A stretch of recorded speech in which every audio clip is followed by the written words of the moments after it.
سيدي يا رسول الله الصلاة والسلام عليك سيدي يا حبيب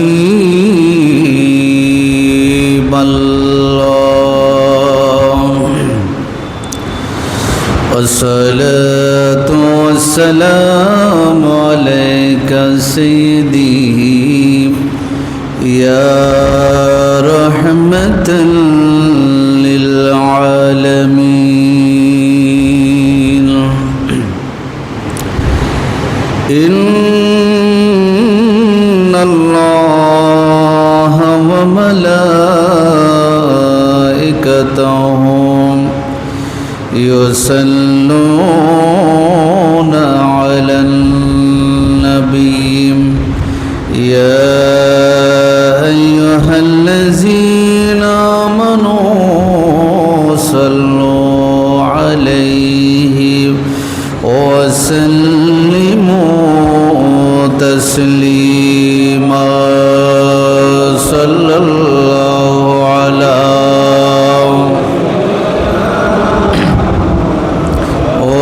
آله وصحبه وسلم صلى الله على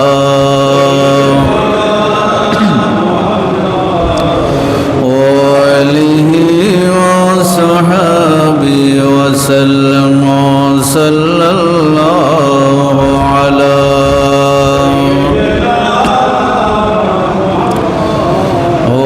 آله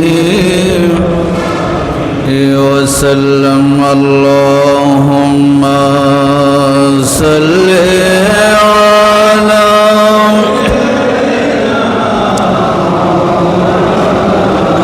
محمد وعلى آل سيدنا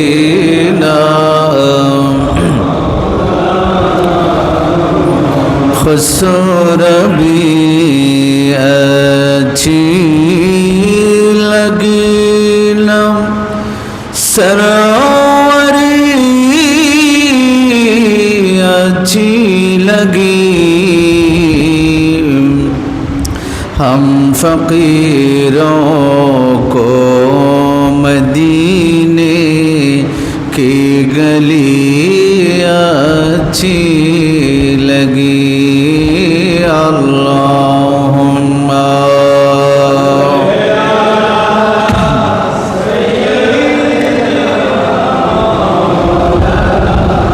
محمد وعلى آل سيدنا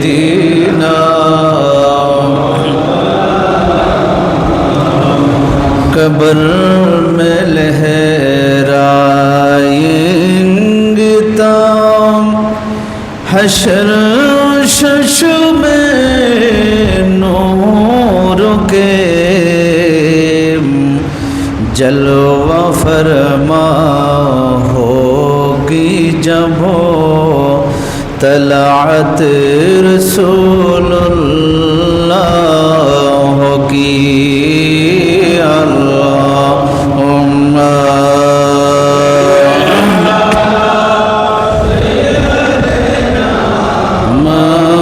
مولانا محمد وعلى آله سيدنا بسم الله الرحمن الرحيم يا أيها الذين آمنوا لا تتخذوا آباءكم وإخوانكم أولياء صدق الله مولانا العظيم وبلغنا رسوله النبي الحبيب الكريم معزز محترم শ্রদ্ধাভাজন হজরত মুসল্লিয়ান কেরাম, মুরব্বিয়ান আজম, যুবক ভাইয়েরা, রহমানি ওয়া রাহমাকুমুল্লাহ, আসসালামু আলাইকুম ওয়া রাহমাতুল্লাহি ওয়া বারাকাতুহু। মহান রব্বুল আলামিনের পবিত্র দরবারে লক্ষ কোটি শুকরিয়ার সাজদা আদায় করছি যে মহান রব্বুল আলামিন আহকামুল হাকিমিন ফরওয়ারদিগারে আলম আমাদের গুনাহগার এই বান্দাদেরকে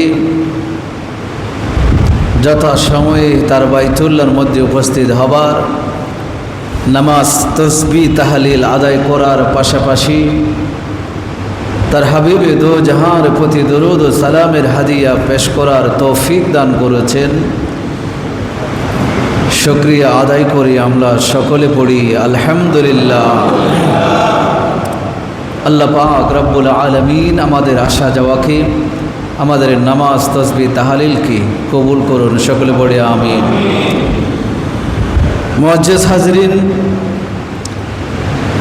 আজকে দুনিয়াতে যা কিছু আছে সবার উপরে আল্লাহ এবং রসুলের ভালোবাসা কেন প্রাধান্য পাবে, প্রাধান্য দিতে হবে কেন, এই বিষয়টা নিয়ে কিছু কথা আপনাদের সাথে শেয়ার করব। আল্লাহ পাক রব্বুল আলামিন আমাদেরকে যেন কথাগুলো শুনে আমল করার তৌফিক দান করেন, সকলে বলি আমিন। আল্লাহকে ভালোবাসার জন্য, নবীকে ভালোবাসবার জন্য নির্দেশ দিয়েছেন কে? আওয়াজ দিয়ে বলি, আল্লাহকে ভালোবাসার জন্য নির্দেশ দিয়েছেন আল্লাহ, নবীকে ভালোবাসবার জন্য নির্দেশ দিয়েছেন আল্লাহকে ভালোবাসার জন্য নির্দেশ আমার নবী দিয়েছেন, নবীকে ভালোবাসার জন্য নির্দেশ সেটাও আমার নবী দিয়েছেন। বড় করে বলি সুবহানাল্লাহ। আমার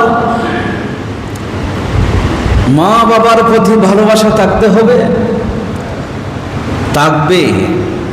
সন্তানের প্রতি ভালোবাসা থাকবে, থাকতে হবে। স্ত্রীর প্রতি ভালোবাসা থাকবে, থাকতে হবে। আত্মীয় স্বজন, ভাই বন্ধু, তাদের প্রতি ভালোবাসা থাকবে, এটা থাকতে হবে। সামাজিক যে দায়বদ্ধতা, আত্মীয় স্বজন, প্রতিবেশী, তাদের প্রতিও ভালোবাসা থাকতে হবে, এটা থাকবে, স্বাভাবিক। এই যেই সম্পদ আছে আমাদের, সেই সম্পদের প্রতিও আমাদের ভালোবাসা আছে, লোভ আছে, আকাঙ্ক্ষা আছে। আলিশান বাড়ি এবং গাড়ি, সেগুলোর প্রতি আমাদের আকর্ষণ আছে, ভালোবাসা আছে না নাই? ভালোবাসা নাই মনে হয় আপনাদের মনে আছে। আমাদের যে ব্যবসা বাণিজ্য আছে, সেই ব্যবসা বাণিজ্যের প্রতি আমাদের ভালোবাসাও আছে, আগ্রহ আছে। তাহলে দেখা যায় আমাদের এই পৃথিবীতে যত কিছু আছে সবগুলোর প্রতি আমাদের ভালোবাসা আছে। আবার আল্লাহ এবং আল্লাহর রসুলও নির্দেশ করেছেন যে আল্লাহ এবং রসুলের প্রতি তোমাদের কি থাকতে হবে? ভালোবাসা থাকতে হবে। কথা বলেন না? আল্লাহ এবং রসুলের প্রতি কি থাকতে হবে? এখন আমরা দেখতেছি যে দুনিয়াবি যত ধন সম্পদ, গাড়ি বাড়ি যা কিছু আছে, স্ত্রী সন্তান মা বাবা থেকে শুরু করে সকলের প্রতি আমাদের ভালোবাসা আছে। আবার আল্লাহ বলছেন আল্লাহর প্রতি ভালোবাসা থাকতে হবে, নবীর প্রতি ভালোবাসা থাকতে হবে। আমরা কোনটাকে প্রাধান্য দেব, কোনটাকে আগলিয়ে রাখব, অগ্রাধিকার আমরা কোনটাকে দেব, এই বিষয়টা আমাদের কি করতে হবে? জানতে হবে। আমরা ভালোবাসি ঠিক আছে, কিন্তু আমাদের জানার বেশি প্রয়োজন যে কোন ভালোবাসাটাকে সবার উপরে আমাদেরকে রাখতে হবে। আল্লাহ বুঝার তৌফিক দান করুন, সকলে বলে আমিন। আল্লাহর হাবিব সাল্লাল্লাহু আলাইহি ওয়াসাল্লাম নবুয়তের এলান থেকে শুরু করে 13টি বছর মক্কায় অতিবাহিত করেছেন। 13টি বছর কাফেরদের নির্যাতন সহ্য করেছেন, কাফেরদের মারধর সহ্য করেছেন। শিয়াবে আবি তালিবে, চাচা আবু তালিবের সেই ঘরে গৃহবন্দী ছিলেন, জেলখানায় ছিলেন, খাবার জুটে নাই। মজনুন বলেছেন, পাগল বলেছেন, জবাব দিতে পারে নাই। জাদুঘর বলে আখ্যায়িত করেছেন, জবাব দেওয়ার সুযোগ ছিল না। কবি বলেছেন, অকথ্য ভাষায় গালি দিয়েছেন। শুধু নবীকে নয়, নবীর যে কোরআন তেলাওয়াত করতেন সেই কোরআনকে গালি দিয়েছে।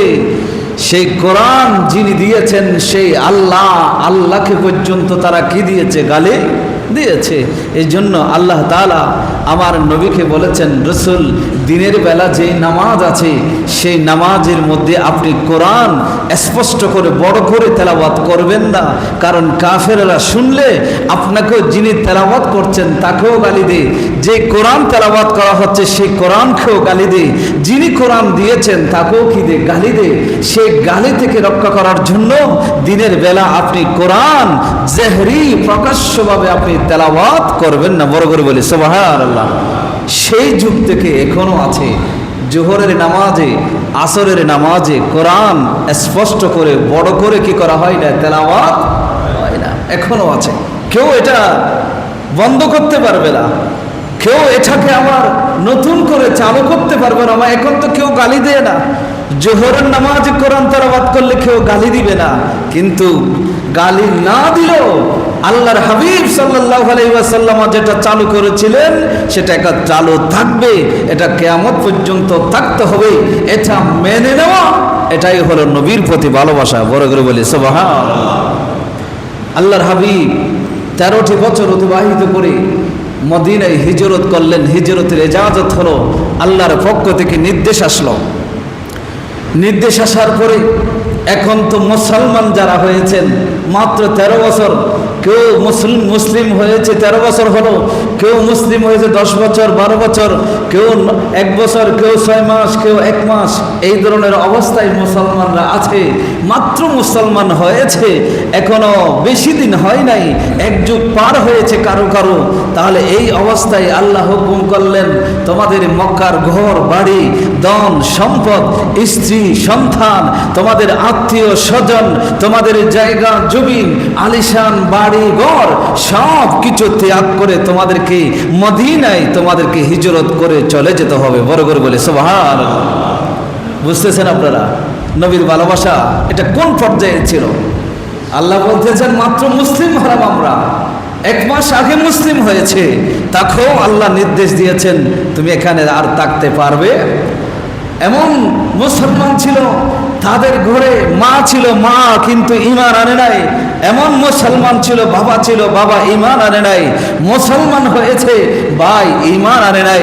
মুসলমান হয়েছে অনেকের স্ত্রী এখনো ঈমান আনে নাই, অনেকের সন্তান এখনো ঈমান আনে নাই, অনেকের ছেলে মেয়েরা এখনো ঈমান আনে নাই। ওই অবস্থার মধ্যে সে ঈমান এনেছে মাত্র, ওই অবস্থায় আল্লাহ হুকুম করছেন তোমার এগুলো সব ছাড়তে হবে, এগুলো ছেড়ে নবীর সাথে মদিনায় চলে যেতে হবে। বড় করে বলে সুবহানাল্লাহ। তখন এই যে মুসলমানরা সমস্যায় পড়ে গেল, কিতাবের মধ্যে আল্লাহ তাআলা আয়াত নাজিল করেছেন, সমস্যায় পড়ে গেল তারা। এখন কি করব? এখন আমরা যদি আমাদের বউ বেটি বাচ্চা মা বাবা তারা তো বেঈমান, এখন ঈমান আনে নাই, তাদেরকে যদি এখানে রেখে যদি আমরা চলে যাই, আমাদেরকে চলে যেতে হবে, তাহলে তাদের ভরণ পোষণের কি অবস্থা হবে? আমার এখানে লক্ষ টাকার সম্পদ আছে, কোটি টাকার সম্পদ আছে, আমি যদি মদিনায় চলে যাই সেখানে গিয়ে ঘর পাবো কিনা, থাকার জন্য জায়গা পাবো কিনা, সেখানে খাবার জন্য খাবার পাবো কিনা, সেটার কোনো নিশ্চয়তা নাই। এরপরও এই টেনশনে যখন পড়ে গেল, কেউ কেউ রসুলের নির্দেশ জবান থেকে শুনলেন, আল্লাহ হিজরত করার জন্য হুকুম করেছেন। এটা শোনার সাথে সাথে কিছু মুসলিম ছিল, তারা পুটলি বেঁধে প্রস্তুত হয়ে গেল, তারা গুছিয়ে নিল, বলে যে যাই হোক না কেন আমরা রসুলের সাথে মদিনায় চলে যাব। বড় করে বলে সুবহানাল্লাহ। এটাই ছিল রসুলের ভালোবাসা। বলেন এটা ছিল কি রসুলের? মক্কায় অঢেল সম্পদ ছিল, কোটি টাকার সম্পদ ছিল, কিন্তু সেই সম্পদের প্রতি মায়া করে নাই। আর জানের চেয়ে প্রিয় স্ত্রী ছিল, সুন্দরী বিবি ছিল, সেই বিবির প্রতি মায়া তাদের হয় নাই। তাদের সন্তান ছিল, সেই ছোট্ট ছোট্ট শিশু সন্তানদের প্রতি তাদের মায়া হয় নাই। তাদের খুবই মহাব্বতের ভাই ছিল, বোন ছিল, তাদের প্রতি মহাব্বত হয় নাই।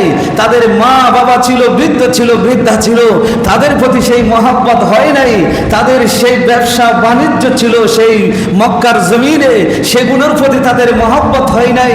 যখন এই শুনলেন আল্লাহর হাবিবকে আল্লাহ ইজাজত দিয়েছেন, নবী নির্দেশ করেছেন মক্কা ছেড়ে মদিনায় চলে যেতে হবে, তখন তারা সাথে সাথে পুটলি বেঁধে প্রস্তুতি গ্রহণ করলেন, রসুলের সাথে আমরা মদিনায় চলে যাব। বড় করে বলি সুবহানাল্লাহ।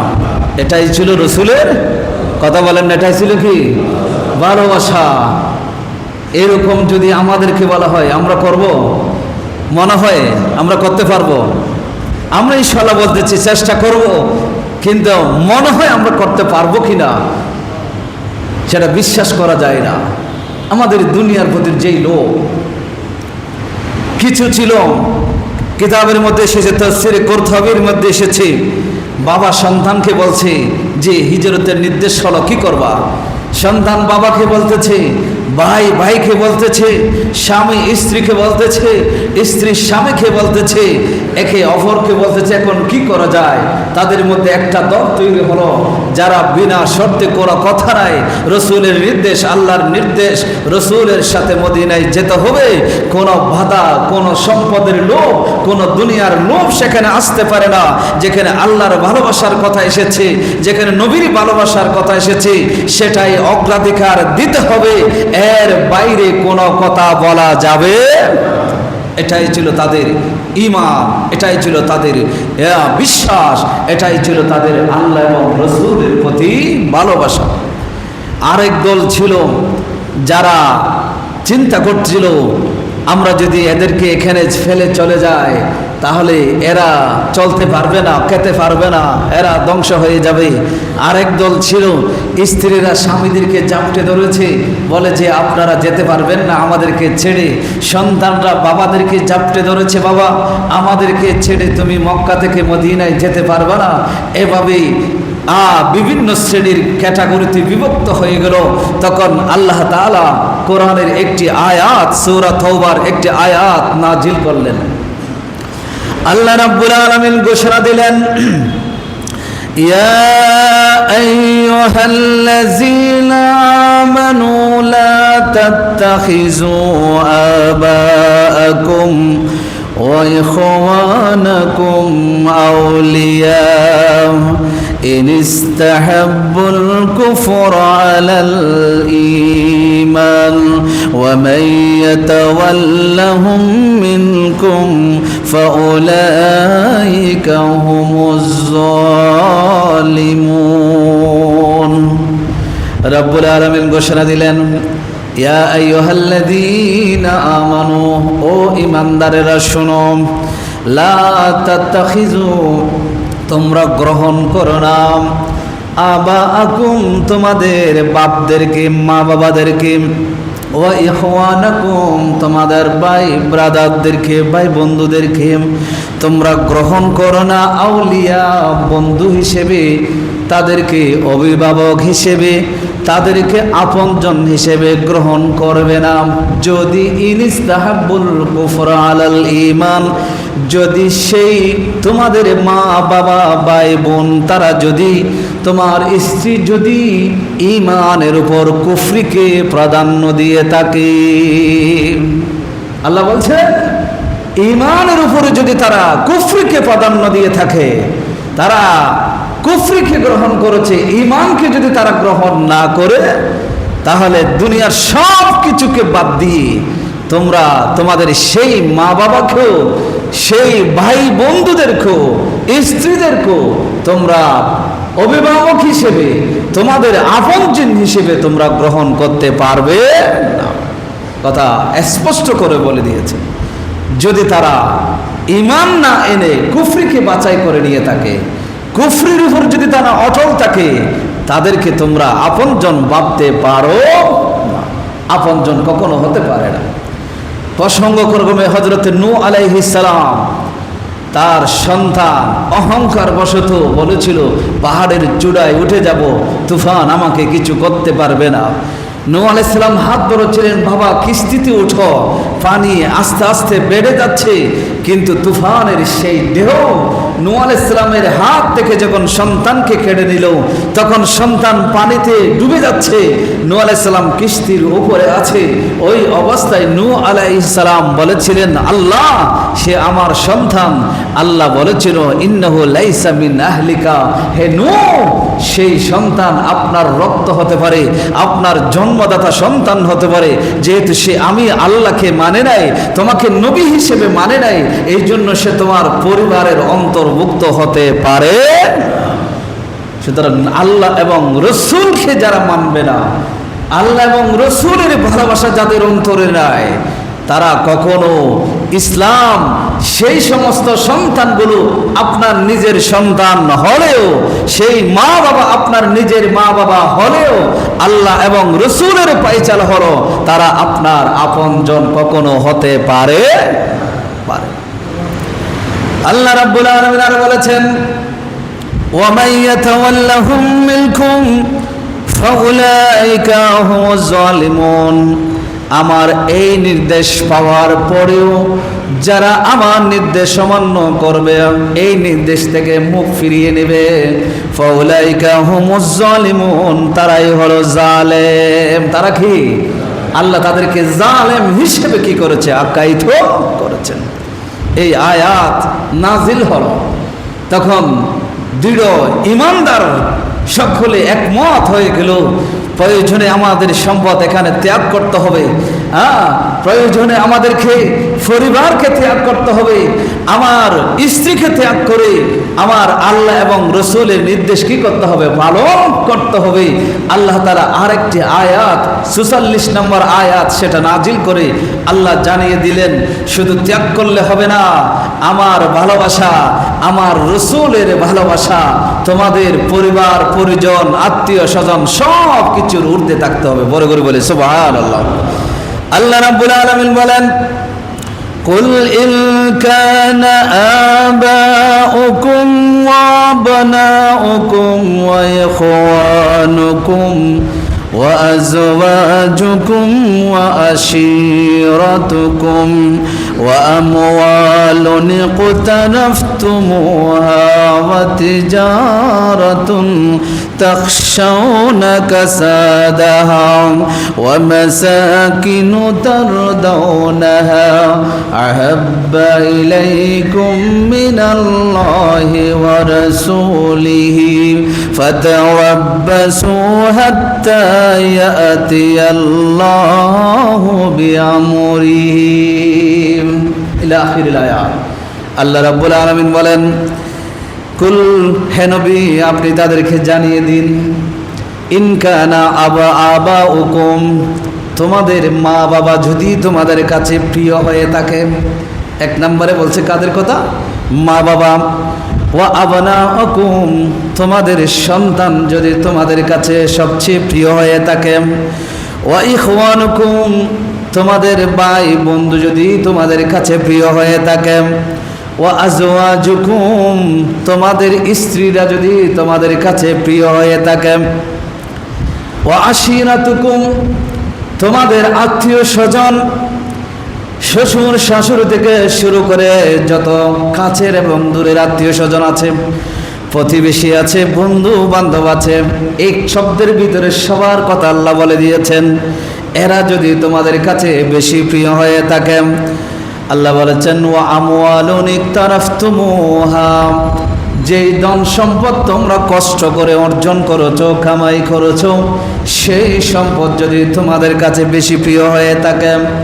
ওয়া তিজারাতুন তাখশাউনা কাসাদাহা, ওই ব্যবসা বাণিজ্য, যেই ব্যবসা বাণিজ্য ধ্বংস হওয়ার আশঙ্কা তোমাদের মনের ভিতরে আছে, যে ব্যবসা প্রতিষ্ঠান ধ্বংস হয়ে যাওয়ার ভয় তোমাদের অন্তরে আছে, যে ব্যবসার মধ্যে লোকসান হওয়ার ভয় তোমাদের অন্তরে আছে, এমন ব্যবসা যদি তোমাদের কাছে বেশি প্রিয় হয়ে থাকে, ওয়া মাসাকিনু তারদাউনাহা, ওই আলিশান বাড়িঘর, যেই বাড়িঘরের প্রতি তোমরা সন্তুষ্ট, তোমরা পছন্দ করে যেই বাড়িঘর তোমরা নির্মাণ করেছো বসবাস করার জন্য, সেই আলিশান বাড়িঘর যদি তোমার কাছে বেশি প্রিয় হয়ে থাকে, মিনাল্লাহি ওয়া রাসূলিহি ওয়া জিহাদিন ফি সাবিলিহি, আল্লাহ চেয়ে বেশি, রসুলের চেয়ে বেশি, ওয়া জিহাদিন ফি সাবিলিহি, আল্লাহর রাস্তায় জিহাদ করার চেয়ে যদি বেশি প্রিয় হয়ে থাকে,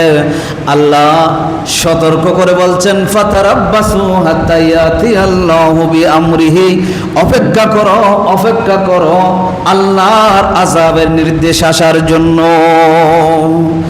যদি তোমাদের কাছে মা বাবা, সন্তান, স্ত্রী, বন্ধু বান্ধব, আত্মীয় স্বজন, ধন সম্পদ, ব্যবসা প্রতিষ্ঠান, ঘর বাড়ি, এগুলো যদি তোমাদের কাছে আল্লাহর চেয়ে, রসুলের চেয়ে, আল্লাহর রাস্তায় জিহাদ করার চেয়ে যদি বেশি প্রিয় হয়ে থাকে, তোমরা যদি তোমার ওগুলোকে প্রাধান্য না দিয়ে এই ধন সম্পদ এগুলোকে যদি প্রাধান্য দিয়ে থাকো, তাহলে তোমরা আল্লাহর আযাবের কি করো? অপেক্ষা করো। যে কোনো মুহূর্তে আল্লাহর আযাব তোমাদের উপর কি হয়ে যাবে? নাজিল হয়ে যাবে। আল্লাহ পাক রব্বুল আলামিন কাকে, যে জিনিসগুলো আমরা সবচেয়ে বেশি ভালোবাসি, মা বাবাকে ভালোবাসি, সন্তানকে ভালোবাসি, স্ত্রীকে ভালোবাসি, আত্মীয় স্বজনকে ভালোবাসি, এগুলোর প্রতি মানুষের দুর্বলতা আছে, মানবীয় দৃষ্টিকোণ থেকে আমাদের দুর্বলতা থাকবে, এটা স্বাভাবিক। ধন সম্পদের প্রতি লোভ আমাদের থাকবে, স্বাভাবিক। ব্যবসা প্রতিষ্ঠান, কষ্ট করে যে ব্যবসা প্রতিষ্ঠান আমি দাঁড় করিয়েছি, সেই ব্যবসা প্রতিষ্ঠানের প্রতি, ব্যবসার প্রতি মানুষের দুর্বলতা থাকবে, ভালোবাসা থাকবে। যেই ঘর আমি কষ্ট করে নির্মাণ করেছি, সুন্দর করে আলিশান করে, সেই ঘরের প্রতি আমার দুর্বলতা থাকবে, ভালোবাসা থাকবে, সেটা স্বাভাবিক।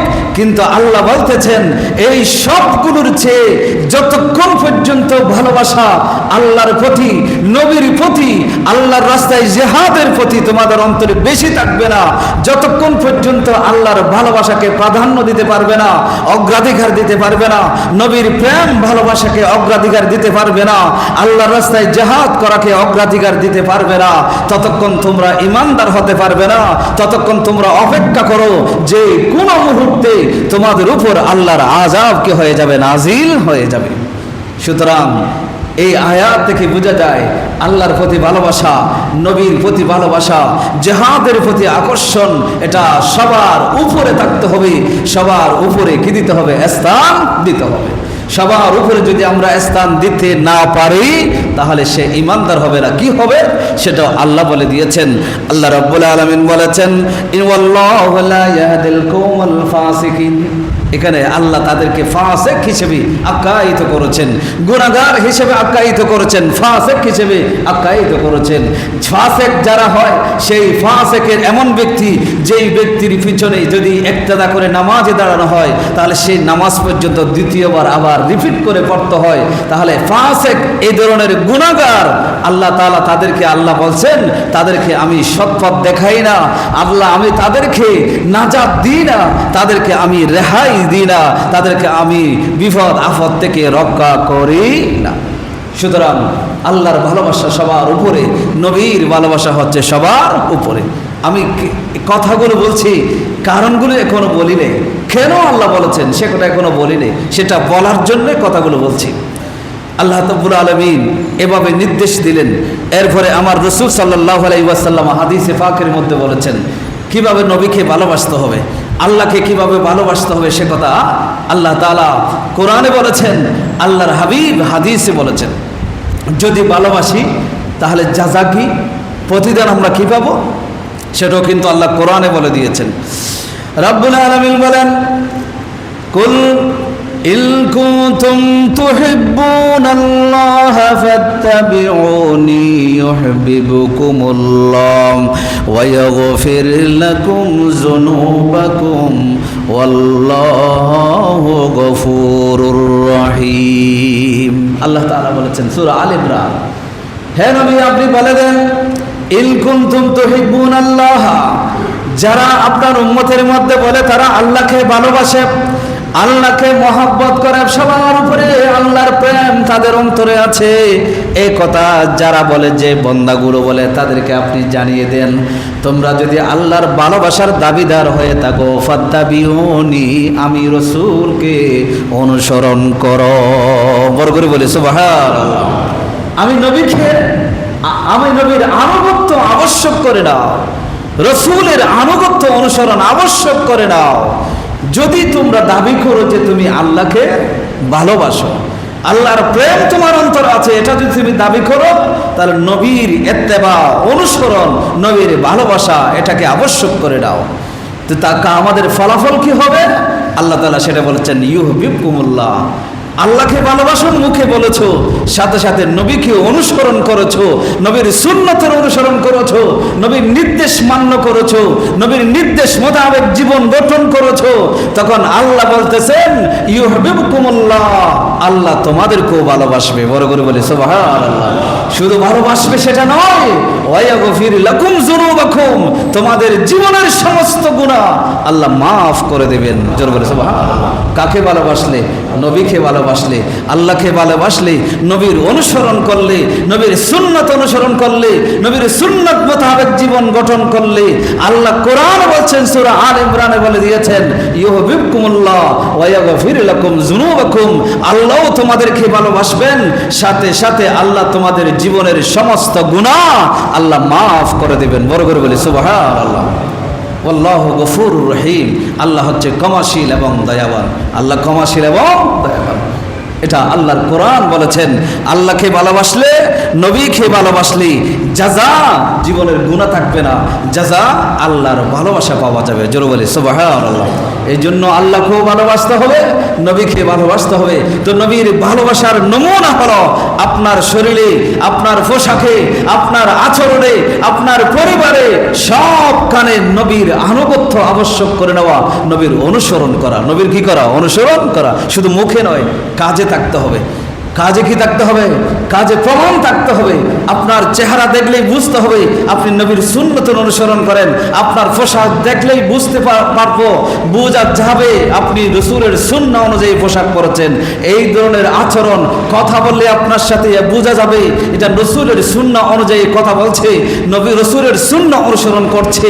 মুখ দিয়ে অশ্লীল কথা বলে না, গালি দেয় না, ঝগড়া করে না, মারামারি করে না, মিথ্যা কথা বলে না, চুগলখড়ি করে না, গীবত করে না। এই ধরনের আচরণ যখন মানুষের জীবনে পাওয়া যাবে, তখন দেখা যাবে মানুষ রাসূলের সুন্নাহ অনুসরণ করছে। মুখে দাড়ি থাকবে, লেবাস থাকবে রাসূলের সুন্নাহ অনুযায়ী, তখন দেখা যাবে মানুষটা রাসূলের সুন্নাহর অনুসরণ করছে, মানে হলো আমার নবীর অনুসরণ করছে। যে নবীর অনুসরণ করবে, আল্লাহ বলতেছেন আল্লাহ তাকে ভালোবাসবে, আর ভালোবাসার প্রতিদান হলো তার জীবনের সমস্ত গুনাহগুলো আল্লাহ মাফ করে দিবেন। বড় করে বলে সুবহানাল্লাহ। এই জন্য আল্লাহ এবং রসুলের ভালোবাসা দরকার আছে না নাই? কি সবার উপরে? বলেন না, সবার উপরে। আল্লাহ এবং রসুলের ভালোবাসার মোকাবেলায় দুনিয়ার কোনো ভালোবাসা হতে পারে? কেন হতে পারে না সেটা সামনে আসবে। হাদিসে পাকের মধ্যে নবী বলেছেন, বুখারীর বর্ণনায় এসেছে, হযরতে আনাস রাদিয়াল্লাহু তাআলা আনহু তিনি বর্ণনা করেছেন, নবী করিম সাল্লাল্লাহু আলাইহি ওয়াসাল্লাম বলেন, লা ইউমিনু আহাদুকুম হাত্তা কুনা হাব্বা ইলাইহি মিন ওয়ালিদিহি ওয়া ওয়ালাদিহি ওয়ান নাসি আজমাইন। নবী করিম সাল্লাল্লাহু আলাইহি ওয়াসাল্লাম নবুয়তের জবান দিয়ে ঘোষণা দিলেন, আমার উম্মত শুনো, আমি নবীর ভালোবাসা, প্রেম তোমাদের অন্তরে যতক্ষণ পর্যন্ত তোমার প্রিয় সন্তানের চেয়েও বেশি হবে না, তোমার মা বাবার চেয়ে বেশি হবে না, তোমার আত্মীয় স্বজন অন্যান্য মানুষের চেয়েও বেশি হবে না, ততক্ষণ পর্যন্ত তুমি মুমিনে কামেল পরিপূর্ণ ঈমানদার হতে পারবে না। বড় করে বলি সুবহানাল্লাহ। বলে দিয়েছেন, মা বাবার চেয়েও বেশি, সন্তানের চেয়েও বেশি, ওয়ান্নাসি আজমাইন, সমস্ত মানবকুলের চেয়েও বেশি আমার ভালোবাসা তোমার অন্তরে থাকতে হবে। যদি থাকে তাহলে পরিপূর্ণ ইমানদার হতে পারবে, যদি না থাকে পরিপূর্ণ ইমানদার হওয়া যাবে।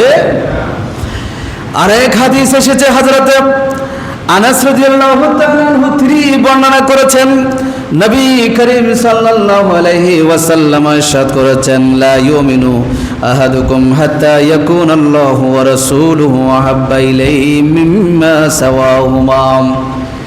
ওই ব্যক্তি ততক্ষণ পর্যন্ত পরিপূর্ণ ইমানদার হতে পারবে না যতক্ষণ পর্যন্ত আল্লাহ এবং রসুল ব্যতীত যা কিছু আছে সবগুলোর চেয়ে বেশি প্রিয় হবে না। যতক্ষণ পর্যন্ত আল্লাহ এবং রসুল ছাড়া যা আছে এগুলোর চেয়ে আল্লাহ এবং রসুল প্রিয় হবে না, ততক্ষণ পর্যন্ত সে কি হবে না? ইমানদার হতে, পরিপূর্ণ ইমানদার হতে পারবে না। আল্লাহর হাবিব সাল্লাল্লাহু আলাইহি ওয়াসাল্লাম স্পষ্ট করে দিয়েছেন। একদিন হযরতে আল্লাহর হাবিব সাল্লাল্লাহু আলাইহি ওয়াসাল্লাম হযরতে উমর রাদিয়াল্লাহু তাআলা আনহু হাত ধরলেন। হাত ধরার পরে ফাকাল লাহু উমর ইয়া রাসূলুল্লাহ, যখন নবীজি উমর রাদিয়াল্লাহু তাআলা আনহুর হাত ধরলেন তখন উমর রাদিয়াল্লাহু তাআলা আনহু বললেন, ওগো নবী, লা আনতা আহাব্বু ইলাইয়া মিন কুল্লি শাই ইল্লা মিন নাফসি। নবী, আপনি আমার কাছে দুনিয়াতে যা আছে সব কিছুর চেয়ে প্রিয়, তবে আমার জানের চেয়ে প্রিয় না। জানের চেয়ে কি নয়? প্রিয় নয়। ওমর রাদিয়াল্লাহু তাআলা আনহু বলছেন, যিনি খলিফাতুল মুসলিমিন, দ্বিতীয় খলিফা, ওমর বলছেন, ইয়া রাসূলুল্লাহ, আপনি আমার কাছে প্রিয় কতটুকু? ওমর বলেন, রাসূল, আপনি আমার কাছে প্রিয় দুনিয়াতে যা আছে সব কিছুর চেয়ে প্রিয়, তবে আমার জানের চেয়ে প্রিয় না। আপনার চেয়ে আমার কাছে আমার জান বেশি প্রিয়। একথা বললেন, জানের চেয়ে না, তবে জানটা আমার কাছে প্রিয়। রাসূল সাল্লাল্লাহু আলাইহি ওয়াসাল্লাম বললেন, ফাকালান নাবিয়্যু লা, ওমর, ঈমান হয় নাই। ওয়াল্লাযী নাফসি বিয়াদিহি, ওই আল্লাহর কসম করে বলছি, যেই আল্লাহর কুদরতি হাতে আমি রাসূলের প্রাণ রয়েছে, সেই আল্লাহর কসম করে বলছি, তুমি ততক্ষণ পর্যন্ত ইমানদার হতে পারবে না হাত্তা কুনা আহাব্বা ইলাইকা মিন নাফসিকা, তোমার জানের চেয়ে যতক্ষণ আমি রাসূল প্রিয় হব না, তোমার জানের চেয়েও যতক্ষণ পর্যন্ত আমি তোমার কাছে বেশি প্রাধান্য পাবো না, অগ্রাধিকার পাবো না, ততক্ষণ পর্যন্ত তুমি ওমর পর্যন্ত ইমানদার হবে না। বড় করে বলে সুবহানাল্লাহ। জানের চেয়েও প্রিয় কি হতে হবে? প্রিয় হতে হবে। অনেকে যখন আমরা গজল পড়ি, জানের চেয়ে প্রিয় নবী, এরকম করে যখন আমরা আমাদের সন্তানরা যখন গজল নাচ পড়ে, তখন অনেকে বলি জানের চেয়ে প্রিয় নবীকে বলা যাবে না, এ কথা বলা যাবে না, এগুলো হাদিসে নেই। এই হাদিস এটাই আছে, এটা বুখারী শরীফের হাদিস। রাসূল ওমরকে বলেছে, তোমার জানের চেয়েও বেশি আমাকে প্রিয় মানতে হবে। তোমার জান যদি দিতে হয় এবং আমার ভালোবাসা যদি এক পাশে থাকে, তুমি কি ভালোবাসা নিবে, আমার প্রেম নিবা না তোমার জান নিবে? তখন সেই জায়গায় তোমাকে প্রাধান্য দিতে হবে, অগ্রাধিকার দিতে হবে। নবীর ভালোবাসা চাই, আমার জান চাই না। ওই পরিস্থিতিতে তুমি যদি দাঁড়াতে পারো, তাহলে তখন তুমি ইমানদার হতে পারবে। বড় করে বলে সুবহানাল্লাহ। এটা আমার কথা না, এটা রাসূলের কথা। তখন হযরত ওমর রাদিয়াল্লাহু তাআলা আনহু বললেন, ফাইন্নাহু ফাকালা লাহু ওমর ফাইন্নাহুল আন ইয়া রাসূলুল্লাহ, আপনার কথা শুনে এখন আমি আমার জানের চেয়েও বেশি আপনাকে ভালোবাসি। তখন আমার রাসূল সাল্লাল্লাহু আলাইহি ওয়াসাল্লাম বললেন, আল আন লা আন আহা ইয়া ওমর, ওমর এখনই তুমি কি হয়েছো? পরিপূর্ণ ঈমানদার হয়েছো। বড় করে বলি সুবহানাল্লাহ। যতক্ষণ পর্যন্ত জানার চেয়ে বেশি ভালোবাসে নাই, ততক্ষণ পর্যন্ত ওমর পরিপূর্ণ কি হতে পারে নাই? ঈমানদার হতে পারে না। এটা হচ্ছে আমি যে কথাগুলো বলছিলাম, আল্লাহকে ভালোবাসার জন্য আল্লাহ বলেছেন, নবীকে ভালোবাসার জন্য আল্লাহ বলেছেন, আল্লাহকে ভালোবাসার জন্য নবী বলেছেন, নবীকে ভালোবাসার জন্য নবী বলেছেন, আল্লাহ এবং রসুলকে ভালোবাসার জন্য আল্লাহ এবং রসুল কি দিয়েছেন? নির্দেশ দিয়েছেন। সুতরাং আল্লাহ এবং রসুলকে ভালোবাসা, দুনিয়ার যা কিছু আছে সবার উপরে রসুলের ভালোবাসা, আল্লাহর ভালোবাসাকে অগ্রাধিকার দেওয়া, এটা এটা আল্লাহ এবং রসুলের কি নির্দেশ, আল্লাহ এবং রসুলের নির্দেশ।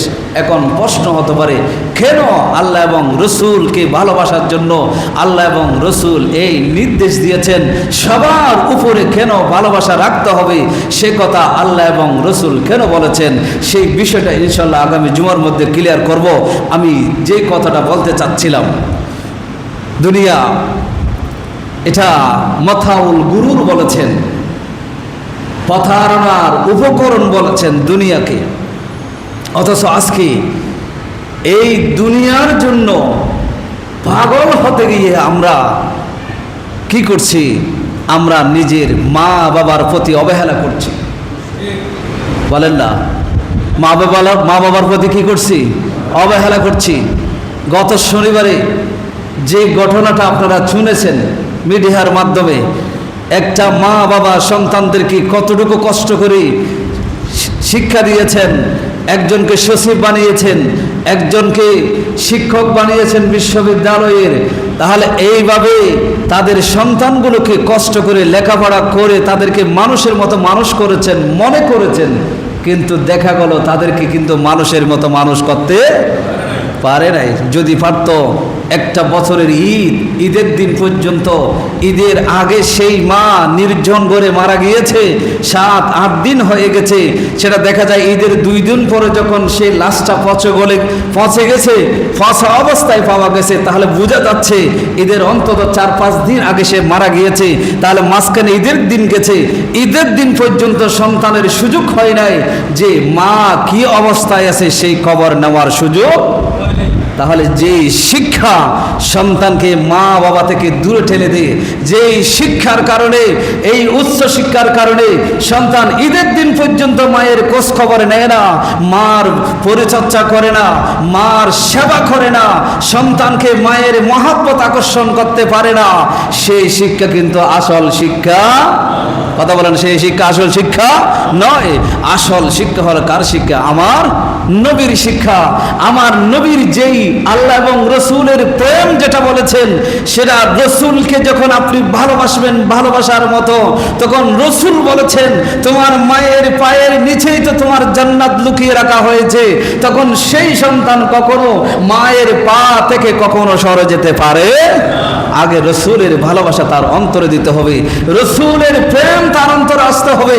সেটা আসে নাই, এই জন্য দুনিয়াবি এই কোটি টাকার শিক্ষা, যেই শিক্ষার মধ্যে রসুলের প্রেম নাই, যেই শিক্ষার ভিতরে আল্লাহর প্রেম নাই, যেই শিক্ষার ভিতরে নামাজ নাই, যেই শিক্ষার ভিতরে নম্রতা নাই, ভদ্রতা নাই, আছে শুধু সুদ আর ঘুষ, যা আছে শুধু জুলুম, সেই শিক্ষা যত অর্জন করুক না কেন, যত বড় হাই লেভেলের শিক্ষিত হোক না কেন, সেটাকে আমরা শিক্ষা বলতে পারি না।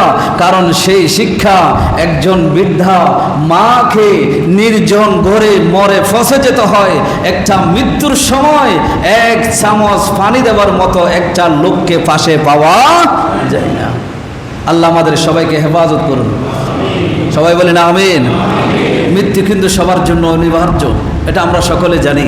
গতকাল বুখারীর 13 নম্বর পারার একটা হাদিস পড়ছিলাম, হযরতে মুসা আলাইহিস সালামের কাছে আজরাইলকে পাঠানো হলো জান কবজ করার জন্য। প্রত্যেকটা নবীর কাছে আসার সময় আজরাইল সালাম দিয়ে জান কবজ করার এজাজত চাইতে হয়। সেই সিস্টেম মতো আজরাইল আসলেন, এজাজত চাইলেন, আপনার জান কবজ করা হবে, আপনার হায়াত শেষ হলো। সাথে সাথে মুসা আলাইহিস সালাম একটা থাপ্পড় মারলেন, আমরা সকলে জানি চোখ বের হয়ে গেল। এই চোখটা হাত দিয়ে চেপে ধরে হযরতে আজরাইল আল্লাহর কাছে চলে গেলেন, আল্লাহ রাব্বুল আলামিন, আপনি এমন একজন বান্দার কাছে আমাকে জান কবজ করার জন্য পাঠালেন, তিনি তো দুনিয়া থেকে আসতেই চায় না, দুনিয়া থেকে আসতেই চায় না। তখন আল্লাহ আজরাইলকে বললেন, তুমি আবার যাও, আবার গিয়ে বলো আমার মুসাকে বলো তার পাশে একটা সাপ গরু, সেই গরুর হাতের উপর পিঠের উপরে তার হাত দিতে বলো।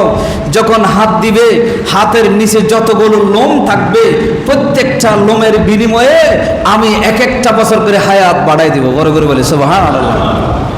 মুসা আলাইহিস সালামকে এসে বলা হলো যে মুসা, আপনাকে আল্লাহ বলেছেন আপনার হাতটা ওই গরুর পিঠের উপর রাখেন, এই হাতের নিচে যতগুলো লোম পড়বে, লোম থাকবে, প্রত্যেকটা লোমের বিনিময়ে 1 বছর করে হায়াত কি করা হবে? বাড়িয়ে দেওয়া। মুসা আলাইহিস সালাম এটা শোনার পরে জিজ্ঞাসা করলেন, আই রব্বুল আলামিন, যে এরপরে কি হবে? বলে এখানে যদি 1000 লোম হয় 1000 বছর বাড়িয়ে দেওয়া হবে, 10,000 হলে 10,000 বছর বাড়ানো হবে, যদি 10টা হয় 10 বছর বাড়ানো হবে। মুসা জিজ্ঞাসা করছেন, আল্লাহ এরপর কি হবে? বলে সুম্মাল মউত, এরপর আবার কি? মৃত্যু। তোমার যত বছর বাড়ানো হোক না কেন, কিন্তু মৃত্যু, কথা বলে না, আছে না নাই? মৃত্যু আছে। মুসা বলছেন, আল্লাহ 10 বছর 10,000 বছর তুমি যখন হায়াত বাড়াই দিবে বলছো, এরপরেও তো আবার ঠিক এই মৃত্যুবরণ করতে হবে, মৃত্যু থেকে বাঁচা যাবে না, তাহলে হায়াত বাড়ানোর কোনো প্রয়োজন নাই।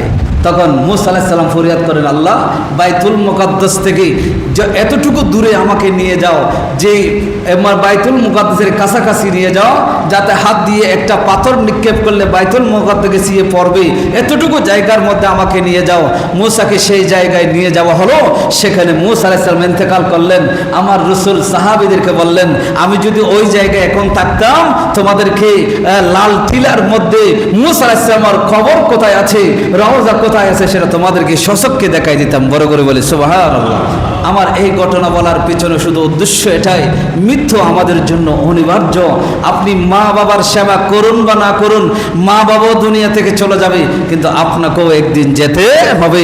আপনি যদি মা বাবার সেবা করেন, তাহলে আল্লাহ আপনার সেবা করার জন্য একজন তৈরি করে দিবেন।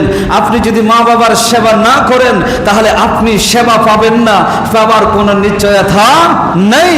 আপনি হয়তো ওইভাবে দুনিয়া থেকে আপনাকে যেতে হবে যে আপনি বেওয়ারিশ হয়ে আপনার চিহ্ন পর্যন্ত হয়তো থাকবে না, আপনি হিন্দু না মুসলিম ওই রকমও হতে পারে, এমন জায়গায় আপনার মৃত্যু হতে পারে, তখন আপনি হিন্দু না মুসলিম সেটার পরিচয়ও থাকবে না। আল্লাহ এই সমস্ত বিষয় থেকে আমাদেরকে হেফাজত করুন, সকলে বলি আমিন। আমরা যেন আমাদের সন্তানদেরকে মুরব্বীদের প্রতি শ্রদ্ধা কিভাবে করতে হয় সেটা যেন শিখাতে পারি, আমরা নিজেরাও যেন মুরব্বীদেরকে কি করতে পারি, সম্মান করতে পারি, মুরব্বীদের যেন আমরা শ্রদ্ধা দেখাতে পারি, আমাদের সন্তানগুলো যেন মুরব্বীদের প্রতি শ্রদ্ধা দেখাতে পারে, সেই ধরনের পরিবেশ আমরা যেন তৈরি করতে পারি, ওই পরিবেশ যেন আমরা লালন করতে পারি। আল্লাহ আমাদের তৌফিক দান করুন, সকলে বড় আমিন। ওয়া আখির দাওয়ানা আনিল হামদুলিল্লাহি রাব্বিল আলামিন। আসসালামু আলাইকুম ওয়া রাহমাতুল্লাহ।